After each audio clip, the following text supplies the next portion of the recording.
الحمد للہ رب العالمین والصلاة والسلام على سید المرسلین اما بعد فاعوذ باللہ من الشیطان الرجیم بسم اللہ الرحمن الرحیم الصلاة والسلام علیک یا رسول اللہ وعلى آلک واصحابک یا حبیب اللہ الصلاة والسلام علیک یا نبی اللہ وَعَلَىٰ آلِكَ وَأَصْحَابِكَ يَا نُورَ اللَّهِ۔ درود پاک پڑھنے کے بے شمار فضائل و برکات ہیں، بہت ساری روایات فضائل درود میں ملتی ہیں۔ بعض روایت میں آتا ہے کہ بنی اسرائیل میں ایک بڑا گناہگار شخص تھا، اتنا گناہگار تھا، اتنے اس کے برے اعمال تھے کہ جب اس کا انتقال ہوا تو اس کے شہر والوں نے اس کو بغیر کفن دفن کیے کوڑے کے ڈھیر پر پھینک دیا۔ یعنی شہر کے لوگ اس سے اتنے بیزار تھے، اس کے اعمال اتنے برے تھے کہ nobody ready to give them جنازہ یا اس کی تدفین کریں یا اسے قبر میں ڈالیں۔ انہوں نے اٹھا کر اسے کوڑے کے ڈھیر پر ڈال دیا۔ اس زمانے میں جس نبی کا یہ دور تھا یہ حضرت موسیٰ علیہ السلام تھے۔ حضرت موسیٰ علیہ السلام کو اللہ تبارک و تعالیٰ کی طرف سے وحی کی گئی کہ اے موسیٰ فلاں جگہ پر جاؤ، ہمارا ایک بندہ موجود ہے کوڑے کے ڈھیر پر، اسے وہاں سے اٹھاؤ، اسے غسل دو اور اسے کفن دو اور اس کی نماز جنازہ ادا کرو کیونکہ میں نے اسے بخش دیا ہے۔ حضرت موسیٰ وہاں پہنچے اور جب دیکھا کہ ایک ایسا جنازہ یا ایک ایسی میت ہے جو کوڑے کے ڈھیر پہ شہر والوں نے ڈال دی ہے، معلوم کیا تو پتہ چلا یہ تو سب سے برا انسان تھا۔ اور اللہ کے نبی اگر کسی کا جنازہ پڑھا دیں تو ویسے ہی اس کے تمہارے نیارے ہو جاتے ہیں، اور خود رب نے فرما دیا کہ موسیٰ ہم نے اس کی بخشش کر دی ہے۔ آپ حیران ہوئے، آپ نے اللہ کریم سے عرض کی کہ مولا اس بندے نے ایسا کیا عمل کیا، حالانکہ سارا شہر اس کی برائی پر گواہ ہے، اس کے تو اعمال ایسے کہ دفن کرنے کے لیے کوئی تیار نہیں مسلمانوں کی قبرستان ہے۔ تو حضرت موسیٰ علیہ السلام کو جو رب کی طرف سے جواب آیا نا، ذرا غور سے سنیے گا، ارشاد ہوا اے موسیٰ، ایک دن اس نے تورات کو کھولا۔ تورات وہ آسمانی کتاب ہے جو حضرت موسیٰ علیہ السلام پر نازل ہوئی اور اس زمانے کے لوگ اسے پڑھا کرتے تھے۔ کہ اس نے ایک دن تورات کو کھولا تو اس میں محمد صلی اللہ تعالیٰ علیہ وسلم، ہمارے آقا جناب رسول اللہ صلی اللہ تعالیٰ علیہ وسلم کا نام لکھا ہوا تھا۔ تو اللہ پاک نے فرمایا کہ اے موسیٰ، جب اس نے میرے حبیب محمد صلی اللہ تعالیٰ علیہ وسلم اس میں نام دیکھا تو اس نے آپ علیہ السلام پر درود پڑھا۔ ایک روایت میں آتا ہے کہ اس نے اس نام کو چوما آنکھوں سے لگایا۔ اے موسیٰ، اس کا یہ عمل مجھے ایسا پسند آیا کہ میں نے اس کو معاف فرما دیا، اس کے سارے گناہ معاف کر دیے اور اس کی بخشش فرما دی۔ اللہ اکبر۔ ایک اور روایت اسی طرح کی ملتی ہے کہ یہ جو شخص تھا نا، یہ اس کی عمر بھی بہت بڑی تھی، اس کی 200 برس کے گناہ تھے، 200 ایئرز سے زیادہ اس نے عمر پائی اور یہ گناہوں میں گزری، مگر ایک بار جناب رسول اللہ پر عزت کے ساتھ، تعظیم کے ساتھ، رسپیکٹ کے ساتھ اس نے درود پڑھا اور نام محمد صلی اللہ تعالیٰ علیہ وسلم کی تعظیم کی، اسے چوما، اسے آنکھوں سے لگایا۔ تو رب کو اپنے حبیب سے پیار کیسا ہے کہ جو اس کے نام کی تعظیم کرے، ان پر درود بھیجے، وہ مالک کریم اس کے سارے گناہ معاف فرما دیتا ہے۔ تو اے میرے پیارے اسلامی بھائیو، یہ واقعہ بڑا کمال کا واقعہ ہے کہ پچھلی قوم، پچھلی امت کا کوئی گناہگار ہمارے آقا و مولا جناب رسول اللہ صلی اللہ تعالیٰ علیہ وسلم پر درود پڑھے، ان کا نام کی تعظیم کرے تو بخشا جائے۔ تو ہم تو ہیں بھی نبی پاک کے امتی، ہم پر تو اللہ نے یہ بہت بڑا احسان کیا ہے۔ آپ کو پتہ ہے ہم نے تو کوئی دعا نہیں کی نا، ہم نے کوئی ایسا کمال کا کام نہیں کیا کہ ہمیں بن مانگے اللہ نے سرکار دو عالم علیہ السلام کا امتی بنا دیا۔ ہم پچھلی امتوں میں بھی پیدا ہو سکتے تھے، حضرت موسیٰ کے بھی امتی گزرے، حضرت آدم کے بھی گزرے، حضرت نوح کے بھی گزرے، لیکن ہم پر یہ احسان کیا گیا۔ اور آخری یعنی قیامت کے دن سب سے پہلے جو جنت میں جائیں گے نا، جب ہمارے آقا علیہ السلام، اور اس کے بعد سب سے پہلے جو امت جنت میں جائے گی وہ بھی پیارے آقا کی امت جنت میں جائے گی۔ یعنی ہمیں بیٹھے بٹھائے بن مانگے وہ شرف رب نے دیا جس کی تمنا انبیاء کیا کرتے، اور ایسے آقا ملے جو فرماتے ہیں، اللہ نے اپنے حبیب سے پتہ کیا وعدہ فرمایا قرآن میں، وَلَسَوْفَ يُعْطِيكَ رَبُّكَ فَتَرْضَىٰ، اے محبوب تمہیں تمہارا رب ان قریب اتنا عطا فرمائے گا کہ تم راضی ہو جاؤ گے۔ اب نبی پاک کو جب یہ آیت ریویل ہوئی نا، یہ وحی آئی، یہ خوشخبری سنائی گئی، اللہ اکبر، اے امتیوں دیکھو تمہارے آقا تم سے کتنا پیار کرتے ہیں۔ میرے آقا فرماتے میں اس وقت تک راضی نہ ہوں گا جب تک اپنے سارے امتیوں کو جنت میں نہ داخل کروائے ہیں۔ وہ ہمارے نبی، ان کے ہم امتی، امتی تیری قسمت پہ لاکھوں سلام، میری خوش قسمتی میں تیرا امتی۔ واللہ یہ بہت بڑی سعادت ہے، ہم ساری زندگی رب کا فقط اس بات پر ہی شکر ادا کریں نا کہ یا اللہ تیری مہربانی تو نے جناب رسول اللہ کا امتی بنایا، کیونکہ ہمیں یہ معلوم ہے، ہم نے حدیثوں میں پڑھا ہے، خود نبی پاک نے بتایا ہے کہ پیارے آقا قیامت کے دن اپنے امتیوں کو ایسے تلاش کریں گے، گناہگار امتیوں کی ایسے فکر کریں گے کہ جیسے ماں کا بچہ بچھڑ جائے تو ماں بے قرار ہو جاتی ہے، اللہ کے حبیب اس طرح رب کی بارگاہ میں گر گڑا کر اپنے امتیوں کی شفاعت کی خیرات مانگیں گے، اور رب کیا فرماتا ہے کہ محبوب تمہارا سوال پورا کیا جائے گا۔ تو ہمیں الحمدللہ سرکار دو عالم علیہ الصلوۃ والسلام کا رب نے امتی بنایا، تو اب ذرا سوچو حضرت موسیٰ کا امتی ہو، گناہ گار بھی ہو، اور جناب رسول اللہ کے نام کی تعظیم کرے، ان پر درود پڑھے، اس کے گناہ رب معاف فرما دے، تو میں تو امتی بھی رسول پاک کا ہوں۔ اب چاہیے کیا کہ نبی پاک کے نام مبارک کی تعظیم، سرکار علیہ الصلوۃ والسلام پر کثرت سے درود پڑھنا اگر میں اپنی روٹین میں شامل کر لیتا ہوں تو انشاءاللہ ضرور کرم ہوگا۔ اور یقین جانیے یہ درود ایسا وظیفہ ہے قیامت کے دن تو کام آنا ہے، مغفرت کا پروانہ تو اس نے دلانا ہے، مگر دنیا کی مصیبتیں، دنیا کی پریشانیاں، دنیا کی کلیمٹیز وہ بھی یہ دور کرتا ہے۔ تو اگر آپ کسی پریشانی میں ہیں، بیماری میں ہیں، قرضے میں ہیں، کسی بھی پرابلم میں ہیں، درود پاک ایک ایسا وظیفہ ہے جو آپ کی مشکلوں کو آسان کرتا ہے۔ وہ شاعر کہتے ہیں نا، ہر درد کی دوا ہے صلی علی محمد، ہر درد کی دوا ہے صلی علی محمد، تعویذ ہر بلا ہے صلی علی محمد۔ تو اب اپنی زندگی کا معمول بنائیں کہ کثرت سے روزانہ اپنے ایک ٹائم بنائیں کہ میں نے آج اس وقت میں درود پاک پڑھنے، اور اتنے پڑھنے ہیں، کم از کم 313 مرتبہ درود پاک پڑھنے کا روزانہ کا ٹارگٹ بنا لیں تو انشاءاللہ بڑی برکتیں ملیں گی۔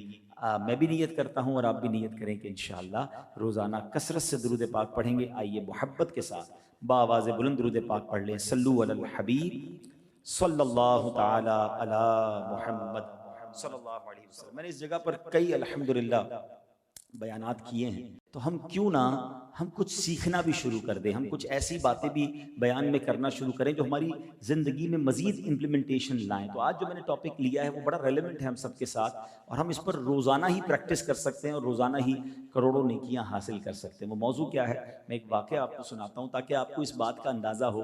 ایک ایسی صدا، ایسی آواز جو روزانہ ہمارے کانوں سے ٹکراتی ہے مگر شاید ہمیں اس کی امپورٹنس کا اندازہ نہیں ہے، اور اگر میں یہ کہوں تو بھی غلط نہیں ہوگا کہ دنیا میں سب سے زیادہ جو آواز گونجتی ہے، آج میں نے اسی آواز، اسی صدا اور اسی بات پر گفتگو کرنی ہے۔ سیدنا ابو ہریرہ رضی اللہ تعالیٰ عنہ فرماتے ہیں، ایک صاحب جن کا بظاہر کوئی بڑا نیک عمل نہیں تھا اور ان کا انتقال ہو گیا، رسول پاک علیہ الصلوۃ والسلام نے، سبحان اللہ، میرے آقا کو اللہ نے کیسے کیسے علوم سے نوازا تھا، صحابہ کی موجودگی میں غیب کی خبر دیتے ہوئے فرمایا کہ کیا تمہیں معلوم ہے کہ اللہ عز و جل نے اسے جنت میں داخل کر دیا ہے؟ اس کے انتقال کے بعد نبی پاک صحابہ کو بتا رہے ہیں، تو اس پر لوگ متعجب ہوئے کہ اس بندے کا بظاہر کوئی بڑا نیک عمل سامنے نہیں تھا۔ چنانچہ ایک صحابی ان کے گھر گئے اور ان کی بیوہ سے پوچھا کہ کوئی خاص عمل کرتے تھے یہ؟ اچھا، صحابہ کو یہ بڑا کمال تھا کہ جیسی کسی کی کوئی بشارت پتہ چل جاتی نا کہ یہ جنت میں چلا گیا یا اس کو فلاں فضیلت مل گئی تو فوراً اس کی ٹو میں پڑ جاتے تھے کہ وہ ایسا کیا نیک عمل کرتا تھا تاکہ ہم بھی وہ کر لیں۔ حالانکہ وہ پھر بھی صحابہ تھے، وہ جنتی تھے، مگر ان کو نیکیوں کی تلاش تھی۔ ہمیں آج کسی کا بڑا بنگلہ نظر آئے، 4-5 فیکٹریاں نظر آئیں، ہم کہ یار معلوم تو کرو کام کیا کرتا ہے، اس کا بزنس کس چیز کا، یار بڑی تیزی سے ترقی کر رہا ہے، دھڑا دھڑ فیکٹریاں بنا رہا ہے، ایک کوٹھی تھی 4 کوٹھیاں ہو گئیں، گاڑیاں بڑی بڑی، چیک کرو اس کا بزنس کیا ہے۔ ہم دنیا میں کسی کی ترقی دیکھیں تو اب ٹو میں پڑ جاتے ہیں کہ اس کی وے آف ارننگ تلاش کرو، میں بھی وہ کروں۔ صحابہ کا ذہن کیا تھا کہ پتہ چلا رسول پاک نے کہا یہ جنتی ہے، معلوم کرو عمل کیا کرتا تھا۔ گھر پہنچ گئے اور ان کی زوجہ سے پوچھا، ان کی بیوہ سے پوچھا کہ کوئی خاص عمل یہ کرتے تھے، وہ کیا عمل کرتے تھے، ہمیں بھی بتائیں۔ تو کم اس کا کوئی خاص عمل تو مجھے نہیں پتا، کیونکہ ویسے بھی صحابہ بھی جانتے تھے کہ کوئی بڑا عمل نہیں ہے. ایک کام وہ کرتے تھے، اور وہ یہ کرتے تھے کہ دن ہو یا رات ہو، جب بھی وہ اذان سنتے تھے تو اس کا جواب ضرور دیتے تھے. اذان سنتے تھے تو اس کا جواب ضرور دیتے تھے. رسول پاک نے کیا فرمایا کہ یہ اللہ نے اس کو جنت میں داخل کر دیا. تو اے میرے پیارے اسلامی بھائیوں، آج میرا جو بیان کا جو موضوع ہے نا وہ اذان ہے. دنیا میں سب سے زیادہ کنٹینیو صدا اگر کوئی لگائی جاتی ہے، اگر آپ غور کریں نا، جو ماشاءاللہ دنیا کے نقشے پر نظر رکھتے ہیں، جو انٹرنیشنل ٹریولر ہیں، دنیا کے ٹائم زون ہیں، دنیا میں سب سے پہلی فجر پڑی جاتی ہے فجی کے اندر اپروکسیمیٹلی. یہ آسٹریلیا سے بھی آگے ایک جزیرہ ہے، اللہ کی رحمت سے مجھے وہاں بھی جانے کی سعادت ملی، اور وہاں جب ہم نے فجر پڑھی تھی تو ایک دل میں بات آئی تھی کہ آج دنیا میں اگر سب سے پہلی اذان فجر ہوئی ہے یا نماز فجر ہوئی تو وہاں ہوئی. پاکستان سے تقریباً ہم کہہ سکتے ہیں کہ وہ 10 سے 11 آورز پلس کر لیں، یعنی اس وقت ہم یہاں ہیں تو وہاں اس وقت ہو سکتا ہے کہ فجر کا وقت ہو رہا ہوگا، تو وہاں اب فجر پہلی جو ہے وہ شروع ہوتی ہے. ہماری فجر 10 گھنٹے بعد ہوتی ہے. اب اگر آپ دنیا کے نقشے پر نظر دوڑائیں نا تو فجی کے بعد اب اذانیں ہونا شروع ہوں گی نیوزی لینڈ میں، تو پھر آسٹریلیا میں، تو آگے آتے جائیں تو آسٹریلیا کے بھی بہت سارے شہر ہیں، تو اس کے بعد انڈونیشیا میں، تو سنگاپور میں، اب آگے آئیں تو سری لنکا میں، تھائی لینڈ میں، نیچے آئیں تو پھر انڈیا، تو بنگلہ دیش، پھر پاکستان کی باری آئے گی. پاکستان سے یہ وقت آگے جائے گا تو پھر دبئی، تو آگے جائیں تو عرب شریف. آپ اگر دنیا کے نقشے پر نظر دوڑائیں تو پھر یورپ، آگے جا کے امریکہ، کینیڈا، یعنی کوئی لمحہ ایسا نہیں ہے، کوئی منٹ ایسی نہیں ہے. ابھی فجر کا یہ پورا سرکل پورا نہیں ہوگا تو فجی میں پھر زور کی اذانیں شروع ہو جائیں گی، اب چلتے چلتے عصر کی اذانیں شروع ہو جائیں گی، پھر مغرب، پھر عشاء. یہ ایک ایسا سائیکل ہے کہ ہر لمحے، ہر سیکنڈ سبحان اللہ دنیا میں کہیں نہ کہیں اذان بلند ہو رہی ہے، اللہ کا نام لیا جا رہا ہے. اور دیکھو رب نے اپنے نام کے ساتھ اپنے حبیب کے چرچے کو کیسا بلند کیا کہ دنیا بھر میں جہاں اللہ اکبر کی صدائیں ہیں، وَأَشْهَدُ أَنَّ مُحَمَّدَ رَسُولُ اللَّهِ أَشْهَدُ أَنَّ مُحَمَّدَ رَسُولُ اللَّهِ صلی اللہ تعالیٰ علیہ وسلم کی صدائیں، وَرَفَعْنَا لَكَ ذِكْرَكَ، جو رب نے اپنے حبیب سے وعدہ کیا کہ محبوب تیرے ذکر کو ہم اونچا کریں گے. کیسا اونچا کیا کہ دنیا میں اذان کا سلسلہ راؤنڈ دا کلاک رکتا ہی نہیں ہے. نہ صرف رب کا نام لیا جا رہا ہے، وہاں اس کے حبیب کے نام کے بھی ڈنکے بج رہے ہیں. تو اب سوچئے جو سسٹم ہے اذان کا، یہ ہم سب کے لیے کتنی بڑی نعمت ہے. آج میں آپ کے سامنے کچھ ایسی باتیں رکھوں گا جو شاید پہلی بار آپ سنیں گے کہ یار اذان تو روز سنتے تھے، ہمیں تو پتہ ہی نہیں کہ یہ اتنی اہم چیز بھی ہے اور اس کے اتنے فضائل بھی ہیں. ہم بلا کسی ایفرٹ کے اتنی ساری نیکیاں کما سکتے ہیں. بعض لوگ آذان کہتے ہیں، یاد رہے پہلے اذان کہتے کس طرح ہے، اس کا تلفظ سے بچ لیں. آذان اذن کی جمع ہے، اذن کہتے کان کو، یہ آذان نہیں ہے، یہ لفظ اذان ہے، ٹھیک ہے. اور اذان کے لغوی معنی کیا ہے؟ خبردار کرنا، انٹیمیٹ کرنا، بتانا کہ کچھ انٹیمیشن ہو رہی ہے. اب اس کی فضائل کتنے ہیں؟ ثواب کی خاطر اذان دینے والا، حدیث پاک سنیے، میں 9 حدیثیں بیان کرنے جا رہا ہوں، اور سبحان اللہ آپ سوچتے جائیے، مؤذنین کو بھی مبارک ہو، ان لوگوں کو بھی مبارک ہو جو اذان دیتے ہیں اور جو اذان سنتے ہیں. اللہ کے حبیب علیہ الصلوۃ والسلام فرماتے ہیں کہ ثواب کی خاطر اذان دینے والا اس شہید کی مانند ہے جو خون میں لتھڑا ہوا ہے، اور جب مرے گا تو قبر میں اس کے جسم میں کیڑے نہیں پڑیں گے. شہید کا مرتبہ دیا گیا جو اذان دیتا ہے. سیکنڈ، میرے آقا علیہ السلام فرماتے ہیں میں جنت میں گیا، میرے آقا نے معراج کی رات جنت کی سیر فرمائی ہے نا، فرمایا میں جنت میں گیا، اس میں موتی کے گنبد دیکھے، اس کی خاک مشک کی ہے. پوچھا اے جبرائیل یہ کس کے واسطے ہے؟ تو انہوں نے عرض کی حضور آپ علیہ الصلوۃ والسلام کی امت کے مؤذنوں اور اماموں کے واسطے ہے. امام اور مؤذن کی قدر کیا کرو. یہ وہ ہستیاں ہیں کہ اتنی کم سیلری میں، اتنے کم مشاعرے میں، دنیا میں لوگ کہتے ہیں ڈسپلن ہونا چاہیے. آپ نے بھی ٹریول بہت کیا، اللہ کی رحمت سے میں نے بھی دنیا دیکھی ہے. کبھی نہ کبھی موسم کی وجہ سے، فوگ کی وجہ سے ٹرین بھی لیٹ ہوتی ہے تو جناب جہاز بھی لیٹ ہوتے ہیں، ایئرپورٹ بند ہو جاتے ہیں. مگر مجھے بتاؤ، آندھی ہو یا طوفان ہو، گرمی ہو یا سردی ہو، جب اذان کا وقت ہوتا ہے ایک ہی وقت میں لاکھوں مسجدوں میں اذان کی آواز بلند ہوتی ہے. جب جماعت کا وقت ہوتا ہے آن ٹائم جماعت ہوتی ہے. جو ڈسپلن ہمارے امام اور مؤذنین نے ساری دنیا میں قائم کیا ہوا، آل اراؤنڈ دا ورلڈ، آپ گھڑی ملا لیں اپنی، 9:15 بجے جماعت ہے، 9:15 گھڑی میں آپ کی گھڑی آگے پیچھے ہوگی، مسجد کی جماعت کھڑی ہو جائے گی. یہ کیا ہے؟ ایسا سسٹم پوری دنیا میں مؤذنین اور امام نے قائم کیا ہے. مگر نارملی آج ہم اس مسجد میں کروڑوں روپے خرچ کرنے کے لیے تیار ہیں، اس کی ٹائلیں لگ جائیں گی, اس میں اے سی لگ جائے گا, سردی والے علاقوں کی مسجدیں تو ہیٹر لگ جائے گا. امام صاحب کی تنخواہ میں اضافہ کرنے کے لیے کوئی تیار نہیں. آج بھی پاکستان کی مسجدوں میں 7-8 ہزار روپے امام کی تنخواہ رکھی جاتی ہے. غریب علاقوں میں, چھوٹے علاقوں میں, شہر کے اندر بھی جاؤ تو 20-25 ہزار امام کو دینے میں کمیٹی والوں کی جان جاتی ہے. اللہ کے بندوں, حدیث میں مرتبہ بتا رہا ہوں کہ ان امام اور مؤذنین کے لیے جنت میں گنبد تیار کیے گئے ہیں. اور آج اچھا پھر ہم امام صاحب کہے یار امام صاحب پتہ نہیں کیوں کسی شخصیت سے کوئی قرضہ مانگ رہے ہیں, جناب کوئی اپنی ترکیب بنا رہے ہیں. 20-25 ہزار میں کس کا گزارا ہوتا ہے؟ آپ امام کو اتنا خوشحال کر دیں کہ امام جناب اچھے طریقے سے آپ کی تربیت کرے. ایک طرف تو کہتے ہیں پیچھے اس امام کے, اور امام کو غریب اور فقیر دیکھنا چاہتے ہیں. کیوں نہیں ہم اپنے کسی پروفیسر, کسی ٹیچر اور کسی جناب کالج کے پرنسپل جیسی تنخواہ امام کو نہیں دیتے, تاکہ ہم سب کا وہ امام ہے, تاکہ کسی طریقے سے اس پر شیطان حملہ نہ کرے. اور وہ کسی اچھا بعض اوقات ایسا بھی دیکھا کہ امام صاحب بیچارے امامت بھی کر رہے ہیں, کے ساتھ نوکری بھی کر رہے ہیں, کیونکہ اس کا گھر کا گزارا پورا نہیں ہو رہا. یہ نہ کریں, ان کی قدر کریں. یہ انہوں نے ہماری مسجدوں کا, ہمارے اسلامی نظام کو کس طرح سنبھالا ہوا ہے. آگے چلیے, اذان دینے پر بات ہو رہی تھی, چلیں ضمناً میں نے یہ بات بھی کر لی. حدیث پاک میں آتا ہے جس نے 5 نمازوں کی اذان ایمان کی بنا پر بنیت ثواب کہی, اس کے جو پہلے گناہ ہوئے ہیں وہ معاف ہو جائیں گے. اور جو ایمان کی بنا پر ثواب کے لیے اپنے ساتھیوں کی 5 نمازوں میں امامت کرے, اس کے گناہ جو پہلے ہیں وہ بھی معاف کر دیے جائیں. یہ مؤذن اور یہ امام, سبحان اللہ. ایک اور حدیث پاک, اذان کتنی کمال کی نعمت ہے. پیارے آقا علیہ الصلوۃ والسلام فرماتے ہیں شیطان جب نماز کے لیے اذان سنتا ہے تو بھاگتا ہوا روحا پہنچ جاتا ہے. راوی فرماتے ہیں مدینہ منورہ سے بیر روحا جو گئے ان کو پتا ہے 36 میل دور ہے. اس کا مطلب جدھر بھی اذان دی جائے گی نا 36 میل دور تک شیطان دور بھاگ جائے گا. یہ شیطان کے لیے اتنی بھاری ہے. اب یہاں پھر ایک دل جلی بات کرتا ہوں. گھر لینا ہو, ہمارا پہلا پوائنٹ کیا ہوتا ہے؟ یار ذرا دیکھو کوئی اسکول قریب ہے کہ نہیں. گھر لینا ہے, ذرا دیکھو کوئی ٹرانسپورٹ کا اسپاٹ قریب ہے کہ نہیں. ملازم بھی تو گھر پہ آئیں گے نا, تو ان کو بس وغیرہ یا پبلک ٹرانسپورٹ مل جائے. اچھا یہ دیکھو کوئی ہاسپٹل قریب ہے کہ نہیں. کبھی یہ چیک کیا کہ مسجد قریب ہے کہ نہیں, اذان کی آواز آئے گی کہ نہیں, میرے گھر میں روز اللہ کا نام آئے گا کہ نہیں. انفارچونیٹلی مجھے کہتے ہوئے مزہ نہیں آ رہا, بہت سارے یہاں لوگ ہیں جو پراپرٹی کا کام کرتے ہیں, مسجد کے برابر والا پلاٹ کم قیمت میں بکتا ہے. اسلامی ملک ہے اور مسجد کے قریب پلاٹ جو ہے وہ کم قیمت میں بکے گا. یار اذان کی آواز ڈسٹرب کرے گی.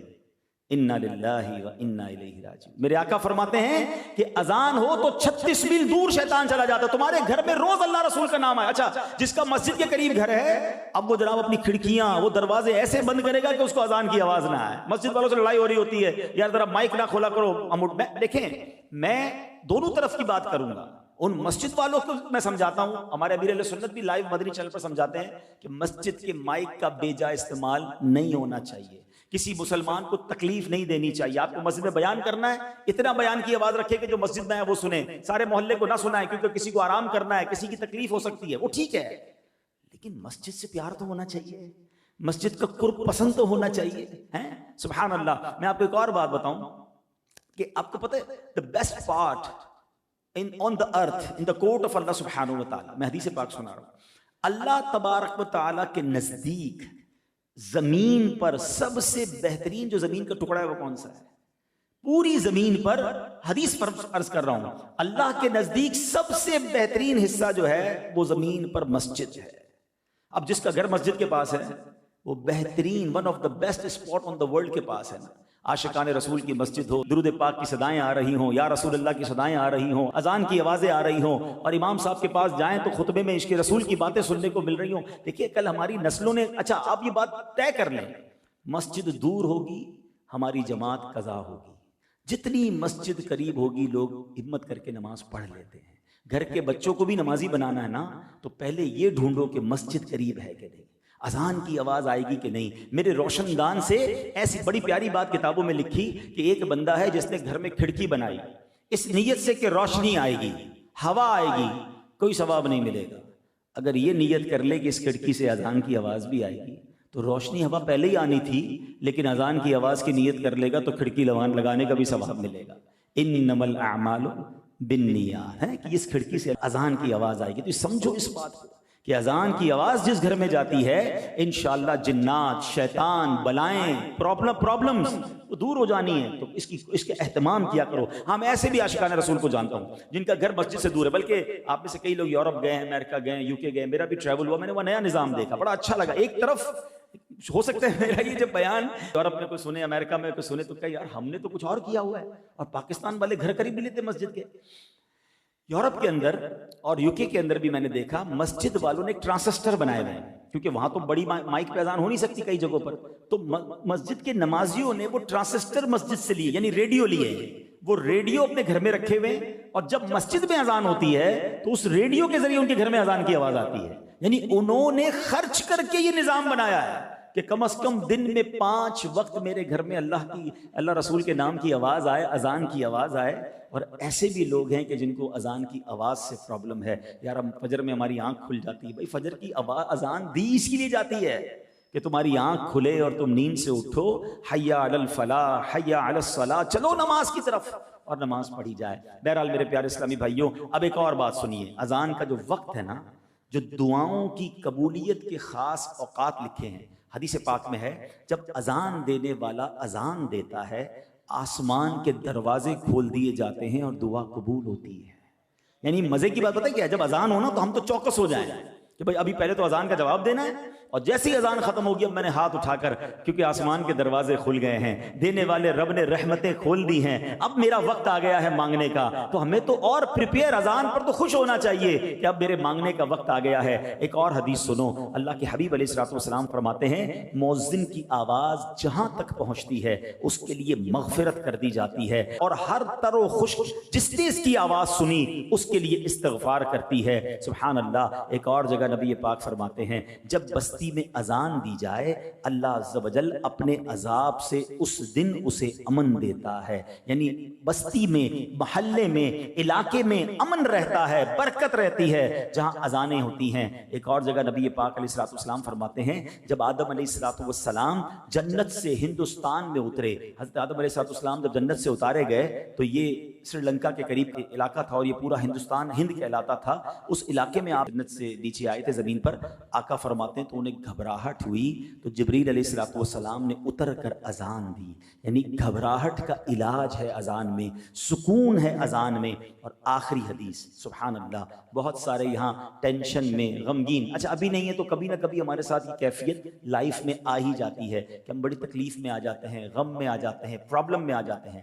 تو میرے آقا علیہ الصلوۃ والسلام نے فرمایا، اے علی، مولا علی سے فرمایا، میں تمہیں غمگین پاتا ہوں، اپنے گھر والے سے کہہ کہ تیرے کان میں اذان کہے. اذان غم و پریشانی کی دافع ہے. یعنی اگر کوئی غمگین ہے، کوئی پریشان ہے تو اس کے کان میں اذان دے، اس کے کان میں اذان کی آواز جائے گی، اللہ اس کے غم کو دور کر دے گا، اس کی ٹینشن ریلیز ہو جائے گی. مولا علی کرم اللہ تعالی وجہ الکریم اب کیا فرماتے ہیں؟ آقا نے تو فارمولہ دے دیا نا، اب مولا علی کا طریقہ کیا تھا؟ آپ فرماتے ہیں فجربتہ فوجدتہ کذالک، کہتے ہیں میں نے اسے تجربہ کیا تو ایسا ہی پایا. یعنی جب غم ہوتا، جب پریشانی ہوتی، کان میں کوئی اذان دیتا، اللہ پریشانی کو دور فرما دیتا. تو بہرحال میرے پیارے اسلامی بھائیوں، یہ ہے اذان.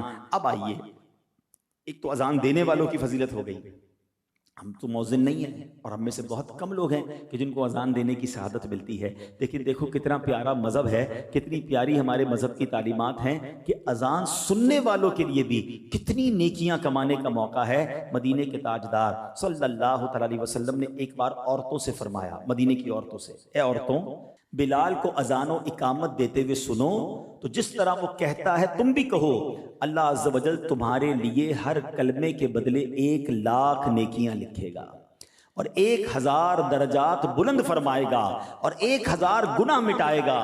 تو خواتین نے کہا کہ یہ تو عورتوں کے لیے ہے، تو مردوں کے لیے کیا ہے؟ اللہ کے حبیب علیہ الصلوۃ والسلام نے فرمایا مردوں کے لیے ڈبل ہے، مردوں کے لیے دگنا ہے. تو مبارک ہو، کتنا آسان ہو گیا نیکیاں کمانا. اذان کا جواب دے گا تو اس کو کس طرح ثواب ملے گا؟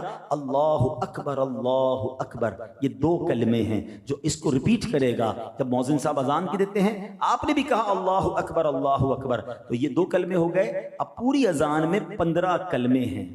اگر کوئی اسلامی بہن اذان کا جواب دیتی ہے، مؤذن صاحب جیسے کہتے ہیں اور ہماری وہ بہن دہراتی ہیں، تو 15 لاکھ نیکیاں ملیں گی، 15,000 درجات بلند ہوں گے، 15,000 گناہ معاف ہو جائیں گے۔ اور اگر مرد کہتا ہے تو یہ ڈبل ہو جائے گا۔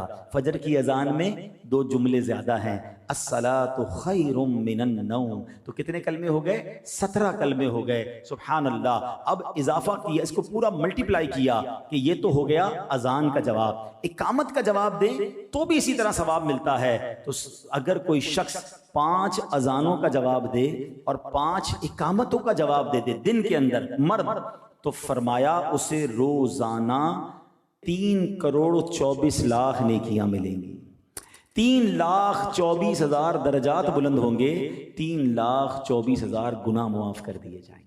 کتنا آسان ہے کہ اگر مسجد کے قریب گھر ہو، 5 اذانوں کے وقت بندہ اذان کا جواب دے، فوراً مسجد پہنچے، اقامت کا جواب دے، ابھی نماز پڑھی نہیں ہے مگر اس سے پہلے روزانہ اپروکسیمیٹلی 3.25 کروڑ نیکیاں مل سکتی ہیں۔ مگر پرابلم کیا ہے؟ آج اذان کی آواز بھی آتی ہے، پھر بھی لگے ہوئے فون پر ہیں، پھر بھی اپنی باتوں میں لگے ہوئے، کوئی ٹینشن نہیں ہے۔ حالانکہ اگر کوئی یہ کہے کہ اذان کی جواب دو 10,000 روپے ملیں گے، تو پہلے سے ہی بندہ الارم رکھے گا، یار اذان سے پہلے میں 5 منٹ پہلے سارے کام چھوڑ دوں تاکہ اذان نکل نہ جائے۔ 10,000 ہر روز ایک اذان پر، تو 5 اذان پہ 50,000 روپے، مہینے کے 15 لاکھ روپے، اس سے اچھا کاروبار کون سا ہے بھائی؟ اذان کا جواب دیا کروں، مسجد کے قریب گھر مہنگے ہو جائیں گے۔ اگر یہ حکومت پاکستان اعلان کر دے کہ جو تمام اذانوں کا اور اقامتوں کا جواب دے تو پر اذان 50,000 روپے، پر اقامت 50,000 روپے، تو کتنے ہو گئے؟ لاکھ روپے ایک نماز کے، 5 لاکھ روپے 5 نمازوں کے، حساب کرو تو کتنے؟ 45 لاکھ ہو گئے۔ 45 لاکھ روپے اگر مہینے کے خالی اذان اقامت کے جواب پہ ملتے ہوتے تو جناب گھر تو ہو گیا مہنگا، مسجد کے باہر لائنیں لگی ہوں۔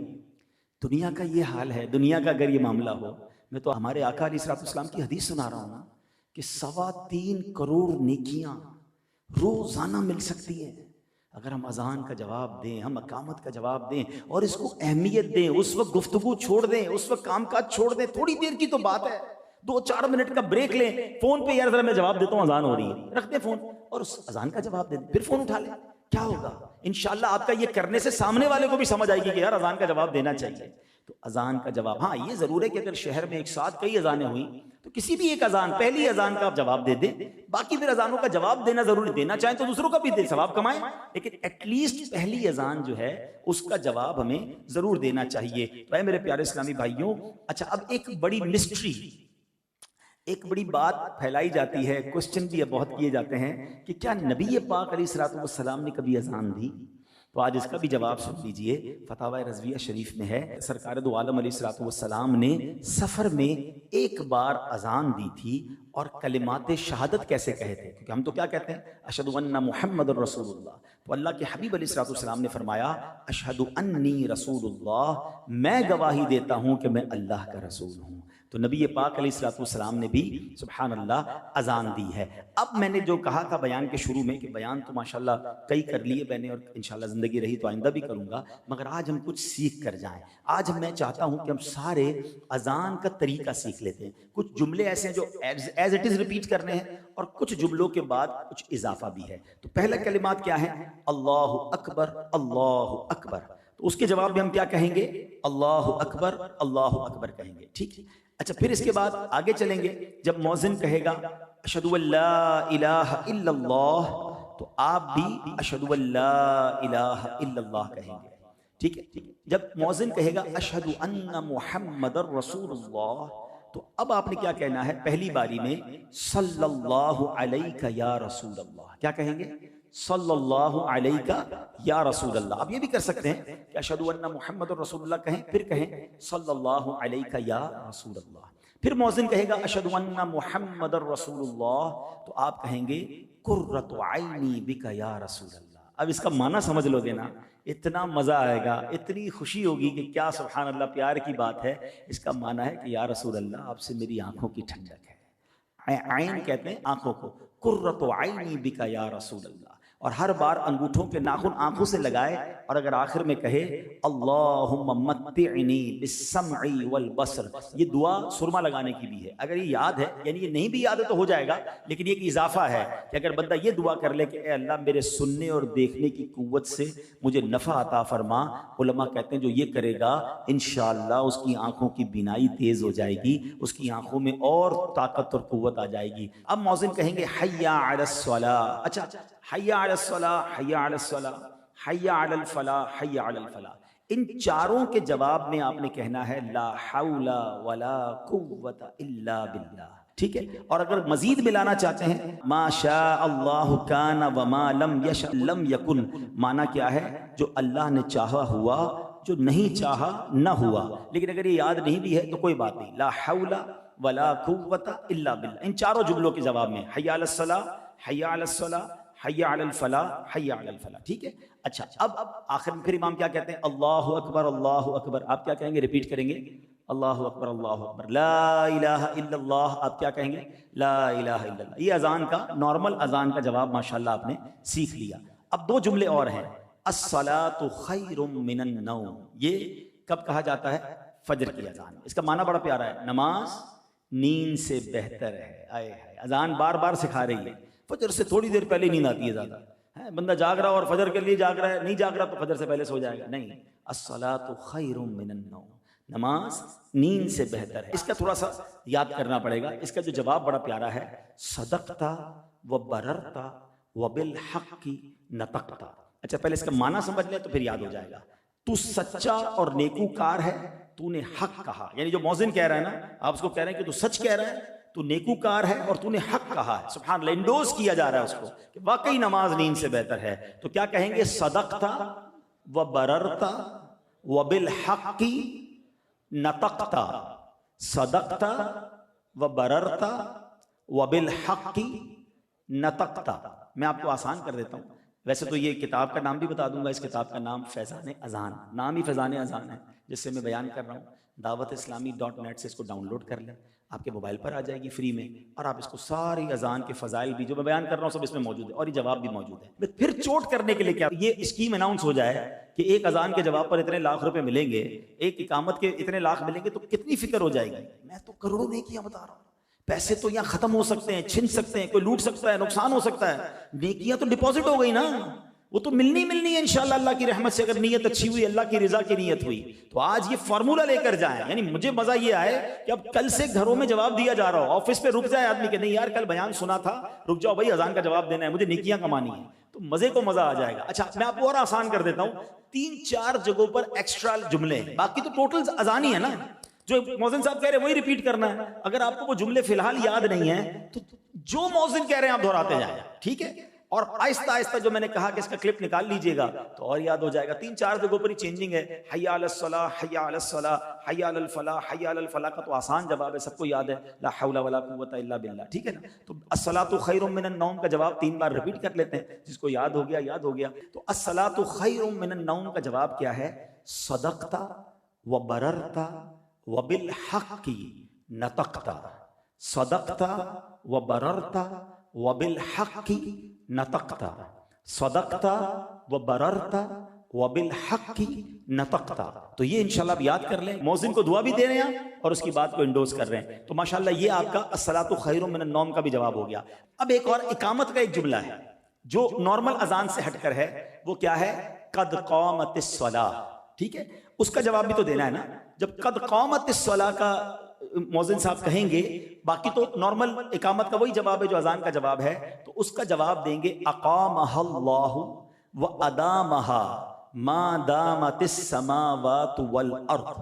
اس کا ترجمہ بنے گا اللہ اس کو قائم رکھے جب تک آسمان اور زمین ہیں، یعنی اس نماز کو، اس اذان کو، اس اقامت کو، اس کو اللہ قائم رکھے۔ میں دوبارہ ریپیٹ کر دیتا ہوں، اقامہ اللہ و ادامہا ما دامت السماوات والارض، سبحان اللہ. تو یہ ہو گیا اقامت کا جواب. اب ہم آتے ہیں کچھ میں مزید اس کے بارے میں مسائل بیان کر دیتا ہوں اور پھر بیان کے آخر میں ایک ایسی عظیم اذان کی بات کریں گے کہ آج صدیاں گزرنے کے بعد بھی جب بھی اس اذان کا ذکر ہوتا ہے دل کے تار چھڑ جاتے ہیں اور عشق رسول میں اضافہ ہوتا ہے. وہ کون سی اذان تھی اس پر بھی بات کریں گے. لیکن اذان کے بارے میں جو چند باتیں ہیں وہ یہ سمجھ لیں کہ اقامت جو ہے وہ پہلے اذان کے بارے میں سمجھ لیتے ہیں پھر اقامت کے بارے میں. اذان نماز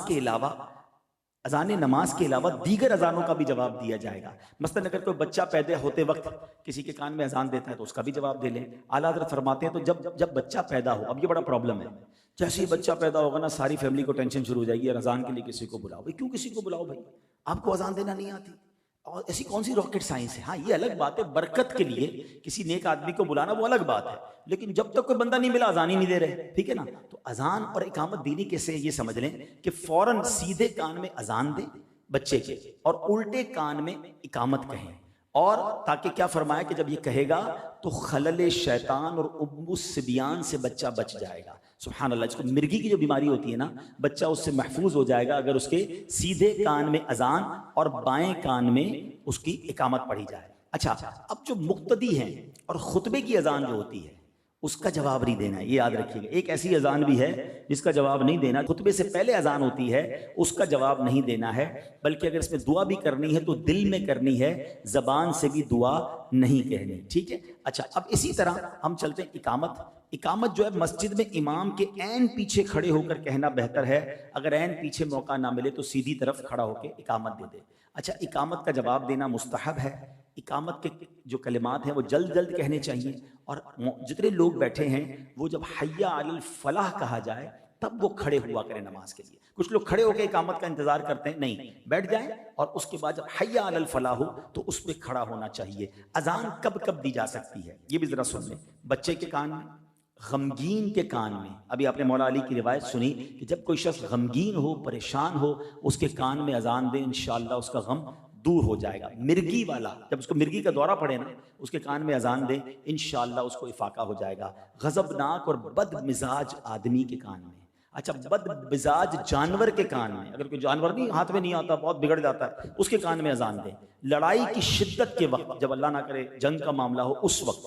آتش زدگی, اگر کہیں اللہ نہ کرے آگ لگ جائے تو اس کے قریب اذان دیں, اللہ کی رحمت سے آگ بجھنے کا سامان ہوگا. میت کو دفن کرنے کے بعد, جن کی سرکشی کے وقت, کسی پر جن سوار ہو جائے تو اس وقت بھی اذان دی جائے. جنگل میں راستہ بھول جائیں اور کوئی بتانے والا نہیں, سبحان اللہ, اس وقت بھی اذان دے. اچھا, وبا کے زمانے میں بھی اذان دینا مستحب ہے. اس طرح روایتوں میں آتا ہے کہ بہت تیز بارش ہو اور بارش نہیں رک رہی اور جناب سیلاب کا خطرہ ہے, یعنی کسی بھی آفت کے وقت بھی اذان دی جائے تو اللہ کی رحمت سے اذان سے برکت آ جاتی ہے اور شیطان دور بھاگ جاتا ہے اور جو پرابلم ہے وہ سالو ہو جاتی ہے. تو یہ چند باتیں میں بیان کر سکا, ظاہر ہے اس کی بہت ڈیٹیل ہیں اور اس میں بہت سارے شرعی مسائل بھی ہیں. تو میں پھر مشورہ دوں گا کہ جو میں جس رسالے سے میں نے بیان کیا اس کا نام ہی فیضان اذان ہے, dawat-islami.net سے آپ اسے ڈاؤن لوڈ کر لیں اور اپنے موبائل پہ رکھیں, پڑھیں اس کو, تو اندازہ ہوگا کہ روز کانوں میں آواز جاتی ہے اور ہمیں اس کی شرعی رولنگز ہی نہیں پتہ ہیں, اس کی اتنے فضائل ہیں, ایک ایک جملے پر اتنی نیکیاں ہیں, ہم کیوں ایسا نہیں کرتے. بلکہ یہاں تک آتا ہے, اب میں بڑا ڈرانے والا جملہ کہہ رہا ہوں, کہ جو اذان کے وقت گفتگو میں مصروف رہے, جو اذان کے وقت بالکل جناب کام کاج میں لگا رہے, اذان کو اہمیت نہ دے, تو ڈر ہے کہ اس کا ایمان پر خاتمہ نہ ہو. یہ بھی علماء کا ایک قول ملتا ہے.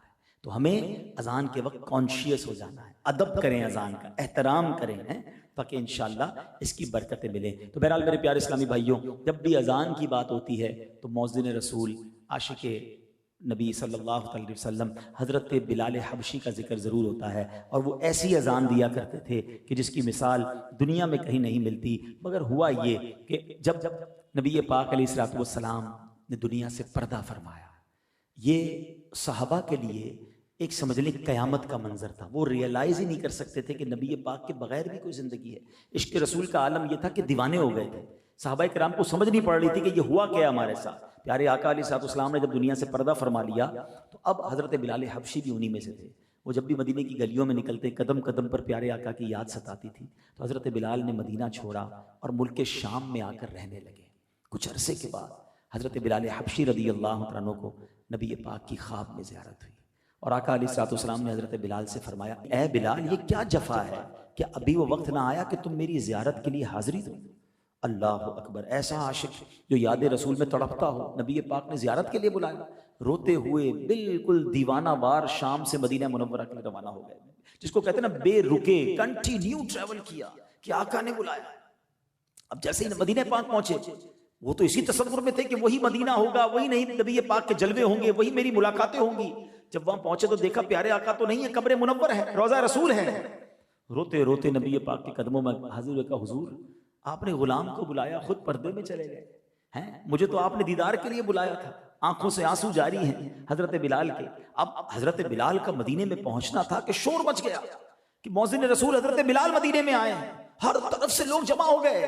حضرت بلال سے عرض کی کہ حضور اب مدینے آئے ہیں تو ہمیں وہی اذان سنا دیجئے جو رسول پاک کے زمانے میں سناتے تھے۔ حضرت بلال نے کہا کہ نہیں نہیں اے میرے بھائیوں، میں ویسی اذان نہیں دے سکتا، کیونکہ جب میں اذان دیا کرتا تھا جناب رسول اللہ صلی اللہ تعالی علیہ وسلم منبر پر بیٹھتے تھے، میں جب اشہد ان محمد رسول اللہ کہا کرتا، میں رسول پاک کی طرف اشارہ کیا کرتا۔ اب وہ جلوے نہیں ہیں، اب وہ حالات نہیں ہیں، میں اذان نہیں دے سکوں گا، میں اپنے آپ پہ کنٹرول نہیں کر سکوں گا۔ لوگ ضد کرتے رہے، حضرت بلال منع کرتے رہے۔ حسنین کریمین حضرت بلال کے پاس جب وہ آئے تو حضرت بلال نے سینے سے چمٹا لیا، بہت پیار دیا۔ وہ دونوں نواسے کہتے ہیں چاچا جان بڑے عرصے بعد مدینے آئے ہیں، ہمارے نانا حضور کے زمانے میں آپ اذان دیا کرتے تھے، حضور ایک بار پھر وہ اذان سنا دیجئے، ہم وہ اذان آپ سے سننا چاہتے ہیں۔ حضرت بلال کہتے ہیں شہزادو میں تمہیں کیسے منع کر سکتا ہوں، تم تو میرے آقا کے آنکھوں کے تارے اور ان کے پھول ہو۔ اللہ اکبر۔ اب حضرت بلال منبر پر چڑھتے ہیں، دھڑکتے دل کے ساتھ حضرت بلال حبشی مسجد نبوی شریف کے منبر پر جا کر، اس جگہ جا کر جہاں اذان دیا کرتے ہیں، آپ نے اذان شروع کی،